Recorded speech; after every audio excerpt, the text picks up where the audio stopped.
The big focus for the budget this year has been about the Reform Express, and we at NDTV have been unabashed about our focus on getting India to that $10 trillion trajectory, viewers. And I'm going to break down the 5 key takeaways that get India just there. First and foremost, the important part about ensuring that the budget has mega expenses in terms of infrastructure push. And that infrastructure is across the board, not just roads. There's waterways, there is city infrastructure, all with an intent to ensure that it creates the multiplier effect for the economy. The second key takeaway was about technology and artificial intelligence. India sits at the cusp of being the only country that can democratize access to technology and at the same time create public infrastructure for technology. We've done that for our digital public infrastructure for payments. Can we replicate that? Can this budget take us there? The data center tax holidays till 2047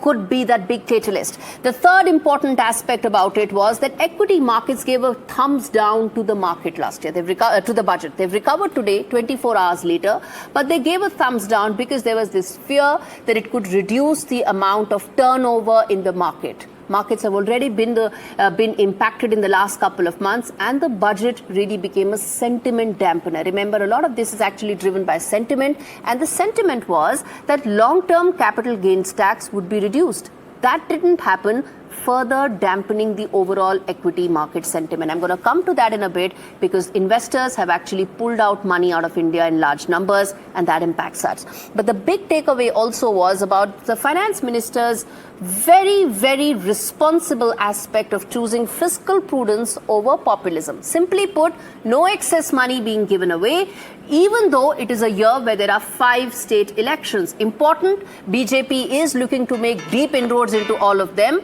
But despite that, no freebies, no populist measures, even though many are asking that the government's path towards fiscal prudence has actually been very slow, but you can say slow or you can say steady. That's the important part. Next up, and most importantly, regulatory relief for taxpayers. You and I pay taxes diligently, but we don't like it when taxman comes up with some order and in fact comes up with order and questions, but also ensuring criminal proceedings. And that has been taken away. That's the message to India's taxpayers. The amount of taxpayers have actually grown up as a percentage of GDP from 3.1 to upwards of 3.5%. Why? Because people like you are my viewers and myself pay taxes. And when the taxman decides not to have criminal proceedings, that sends out a very big message. Let me now play out exactly what Nirmala Sitharaman said, the finance minister. We come back and talk more.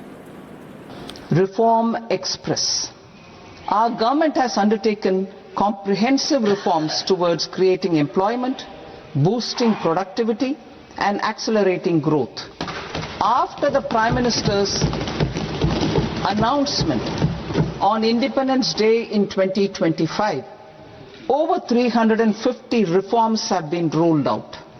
This includes GST simplification, notification of labor codes, and rationalization of mandatory quality control orders.